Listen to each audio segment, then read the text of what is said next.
여름은 무려 20일이나 길어졌고 겨울은 22일 정도 짧아졌다고 합니다. 지금은 조금씩 점진적으로 하는 게 아니라 확 돌아서야 할 때입니다. 이 를 이용해 기후변화의 위기를 진정 해결할 수 있는 방법이 아닌가 생각합니다.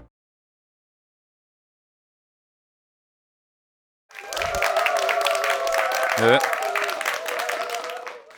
안녕하세요. 저는 한국재래연구원 원장 이정환입니다. 여러분들, 올 여름 어떻게 보내셨나요?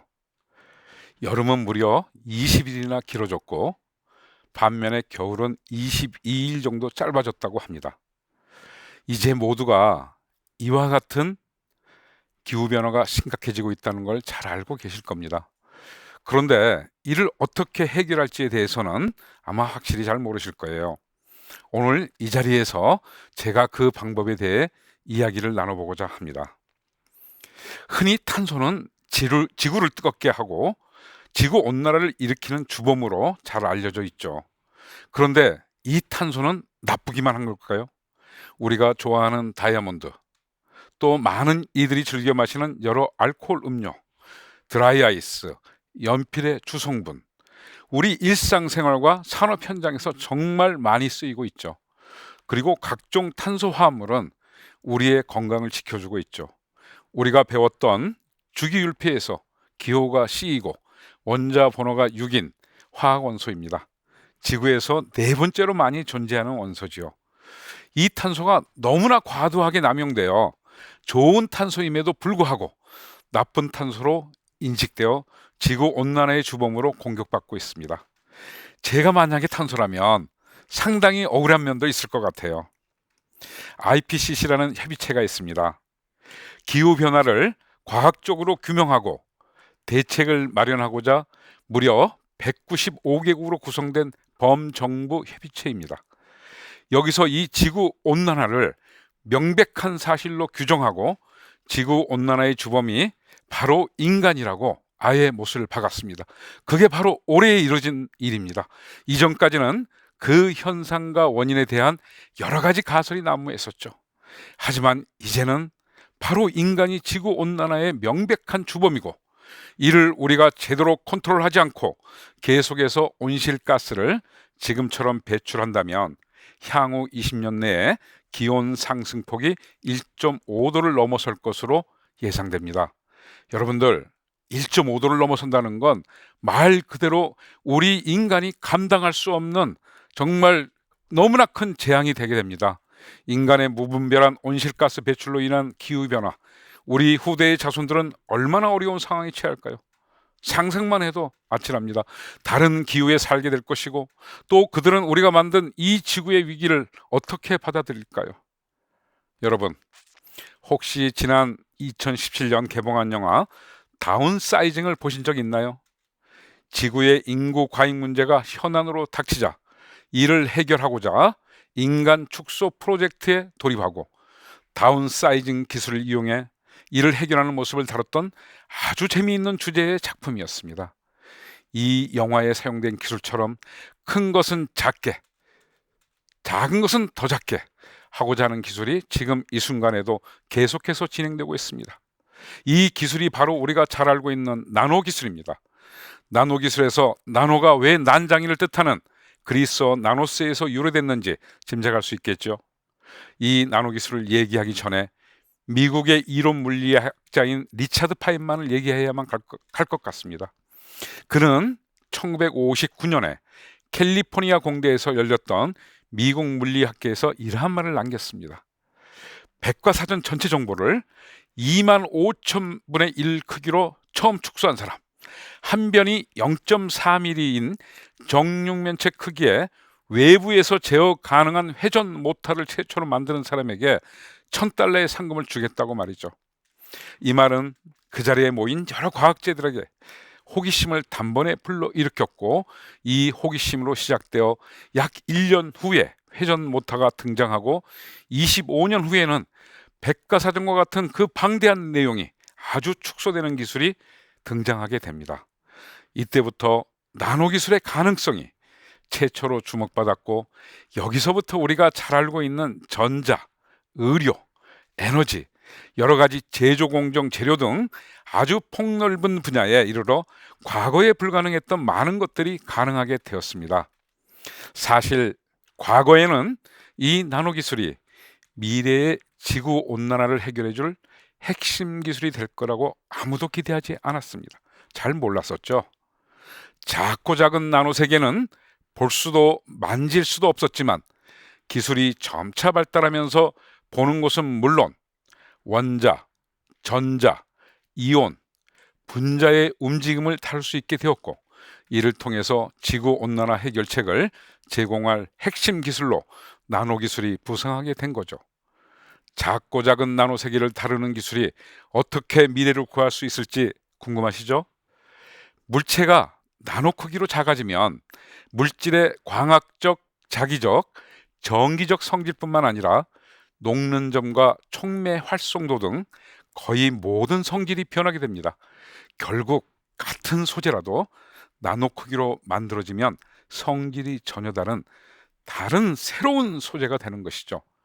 나노 기술이 미래의 핵심 기술로 주목받는 이유는 정보통신이나 바이오, 기계, 환경, 에너지 분야 등 기존 기술들의 기술적인 한계를 극복하는 혁신 기술의 원천이기도 하지만 또 이 기술들과 융합되어서 새로운 기능과 고부가가치를 창출하게 만드는 신성장 동력이기 때문입니다. 여러분들, 급속 충전 배터리로 단 5분만 충전하면 서울에서 부산까지 가는 전기 자동차, 수소로 움직이는 자동차, 현재 반도체의 100분의 1만큼의 전력을 소모하는 저전력 인공지능 칩, 그리고 전기 공급이 필요하지 않은 에너지 자립형 주택에 이르기까지 우리는 이 때문에 나노 융합 기술이 환경 오염을 줄이고 자연 친화적인 탄소 중립 사회를 실현하는데 커다란 해결사 역할을 해줄 거라고 믿고 있습니다. 사실 이러한 기술 발전에 이르기까지는 우리는 참 아픈 경험을 가지고 있습니다. 잠시 저의 개인적인 얘기를 한번 해볼까요? 제가 연구원에 들어온 이후 40년 이상을 재료연구원에 인생을 바쳐왔습니다. 처음에 연구원에 들어왔을 때 우리나라의 과학기술은 그저 선진국 기술을 따라잡기에 급급했죠. 40여 년 전 어느 날 선진국의 기술을 보고 배우기 위해서 해외 출장을 가게 되었습니다. 그때 한 선배 연구원이 딱딱한 명암 크기의 마분지를 오른쪽 주머니에 3장, 왼쪽 주머니에 2장을 넣어주셨습니다. 그리고 제 손에 몽당 연필 하나를 쥐어주면서 기계와 공장의 레이아웃을 보게 되면 그대로 스케치하고 그걸 따라 그려보자고 하더라고요. 그 앞에서는 당연히 사진도 못 찍고 또 스케치도 못하게 하니까 각자 눈치를 보면서 몰래 바지 주머니 안에서 몽당 연필로 레이아웃을 그렸죠. 따로따로 그린 하나의 그림은 그 완성도가 여러분이 당연히 상상할 수 있죠. 낮았지만 우리가 함께 호텔방에 돌아와 맞춰보니까 상당히 높은 완성도의 레이아웃과 기계 스케치가 완성되었습니다. 참 어떻게 보면 좋은 일은 아니지만 우리가 우리나라의 과학기술 발전을 하기 위해서 참 슬픈 이야기가 아닐 수가 없습니다. 그렇게 절실하게 우리는 과학기술 개발을 위해 노력했으며 그렇게 열심히 연구에 몰두하다 보니 지금과 같은 높은 기술 경쟁력을 갖추게 되지 않았나 생각합니다. 이처럼 기후변화에 대응하는 노력과 자세 또한 절실함이 있다면 충분히 해결할 수 있지 않을까요?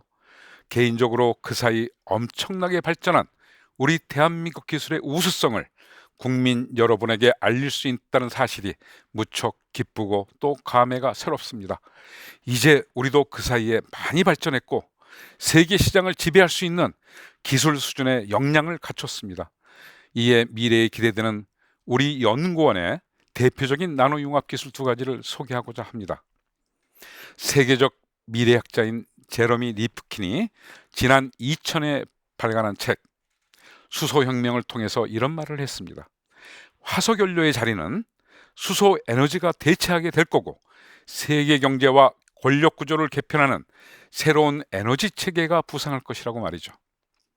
사람들은 왜 새로운 에너지원으로 수소에 주목할까요? 수소는 지구에 가장 많은 물질이고 이산화탄소 배출이 없는 친환경 에너지입니다. 또 한 번의 충전으로 오랜 시간 작동을 가능하게 만들어 미래의 에너지 대안으로 꼽고 있습니다. 하지만 천연가스를 원료로 사용하는 부생수소는 탄소 재료와 거리가 멉니다. 태양열과 풍력 등 재생에너지를 통해 물을 전기분해함으로써 만드는 그린 수소만이 완전한 청정에너지라고 할 수 있죠. 그런데 이 그린 수소를 만드는 데는 고도의 기술 수준이 요구됩니다.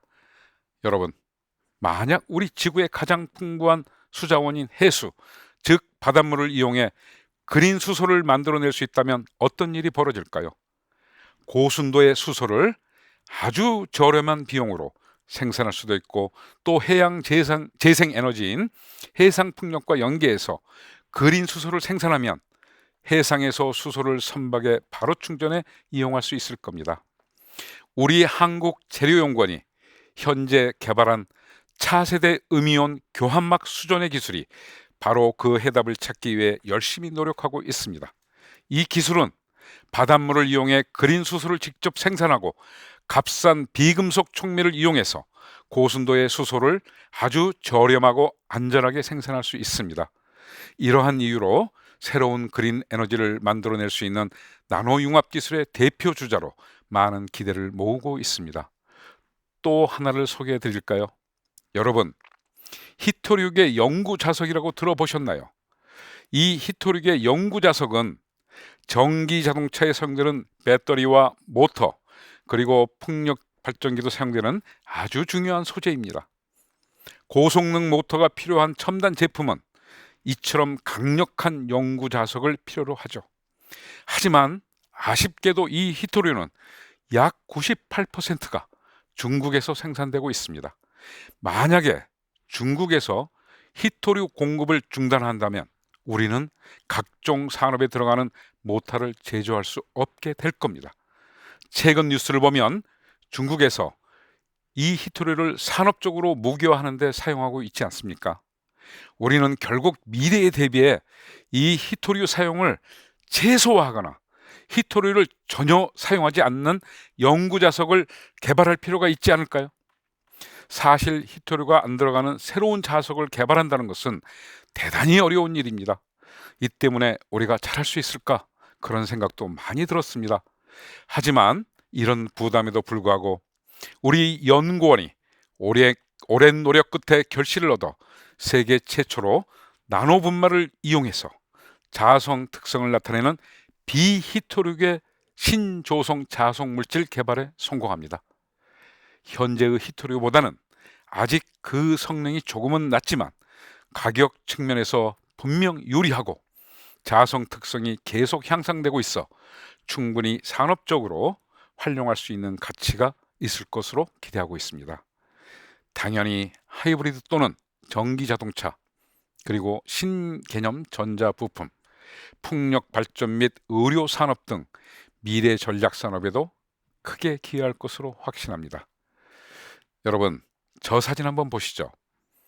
지난 2월에 독일의 뒤셀도르프 지역에서 열린 로젠몬타크 장미의 월요일 축제 현장 사진입니다. 코로나19 팬데믹으로 이렇게 카 퍼레이드로만 진행되었다고 하네요. 사진에 보이는 긴 퍼레이드에 참여한 여러 조형물 중 하나로 기후변화라는 괴물에 쫓기고 있는 인류가 코로나19 바이러스에 맞닥뜨린 모습을 형상화해 기후변화와 코로나로 이중 위협에 낀 현재 지구 상황을 아주 잘 표현한 조형물이라는 생각입니다. 반면에 오른쪽에 보이는 저 그림은 어떠신가요? 예전에 저에게 그림을 그려준 적이 있는 만화가 이정문 화백의 작품입니다. 그분이 2050년에 변화된 세상을 저렇게 예상하고 그리셨는데 정말 우리가 바라고 기대하고 상상하는 이상적인 미래가 아닐까요? 저 그림이 우리에게 보여주는 유토피아의 세계는 아무것도 하지 않고 가만히 앉아 기다린다고 저절로 현실로 다가오는 게 아닙니다. 우리 모두 다 함께 힘을 모아 노력할 때 그게 눈앞에 현실이 되는 것이겠지요. 또 과학자로서 기술자로서 저의 한평생 임무이기도 하고요. 저는 인간이 지구온난화의 주범이기도 하지만 동시에 지혜로운 길을 찾아 나갈 수 있는 주인공이 될 수도 있다고 생각합니다. 제 가슴에 달고 있는 이 배지는 한국재료연구원의 탄소 중립 보안관 배지입니다. 우리 연구원은 연구 본부별로 탄소 중립 정책에 대응하고자 탄소 중립 보안관을 임명했습니다. 그분들이 탄소 중립을 새롭게 해석하고 정의하며 관련 신기술 개발에 힘쓰고 있습니다. 사실 지구 온난화 문제 해결은 과학자들과 기술자들의 노력만으로는 이루어질 수 없습니다. 우리나라뿐만 아니라 전 세계 산업구조 상황을 봤을 때 이 탄소 중립은 분명 매우 도전적이고 어려운 과제임은 분명합니다. 결국 과학자뿐만 아니라 정부의 적극적인 정책 지원과 각 기업의 노력, 그리고 국민 여러분의 관심과 역할이 뒷받침되어야 한다는 겁니다. 요즘 ESG라는 경영 용어가 화두가 되고 있습니다. 다들 한 번쯤은 들어보셨을 텐데, 저는 이 ESG를 E, 이롭고, S, 슬기롭고, G, 지속 가능한 것으로 바라보고자 합니다. 다시 말해 환경, 사회, 지배 구조 경영을 실천하고자 노력하는 여러 기업뿐만 아니라 우리 모두가 이에 동참하고 적극적으로 나서야 한다는 것입니다. 각자 자신의 위치에서 연구자는 연구를, 정부는 정책 지원을, 기업은 제대로 된 ESG 경영 실천을 통해서 우리 국민들은 지구를 살릴 수 있는 작은 행동의 실천을 해야 하겠죠. 1.5도의 기온 상승폭은 분명 우리를 통해서 지켜나갈 수 있을 겁니다. 저도 과학자로서 기술 발전을 위해 40년 이상을 연구에 바쳐왔지만 사실 이 사태에 이르러서는 회개하는 부분도 없지 않아 있습니다. 여러분, 혹시 헬라어로 메타노이아인 회개의 의미를 알고 계시죠? 이 회개는 오늘 10%하고 내일 마음을 다잡고 기분이 좋아서 20%하고 이런 식으로 점진적으로 하는 게 아니죠. 한 번에 획 돌아서는 겁니다. 지금은 조금씩 점진적으로 하는 게 아니라 눈앞에 닥친 지구온난화 문제가 너무나 심각하기 때문에 확 돌아서야 할 때입니다. 그게 파괴적인 혁신이고 우리가 이 나노기술을 이용해 기후변화의 위기를 진정 해결할 수 있는 방법이 아닌가 생각합니다. 탄소 중립을 통해 미래 변화를 선곡적으로 이끌기 위해, 그리고 대한민국이 글로벌 나노기술을 선도하는 그 국가로 나아가기 위해 세계 최고의 경쟁력을 갖춘 나노기술을 확보하고 국민 모두와 공유하는 그날까지 기후변화 위기를 슬기롭게 극복할 수 있도록 과학자로서, 기술자로서 여러분 앞에 최선을 다할 것을 약속드리면서 발표를 마치겠습니다. 감사합니다.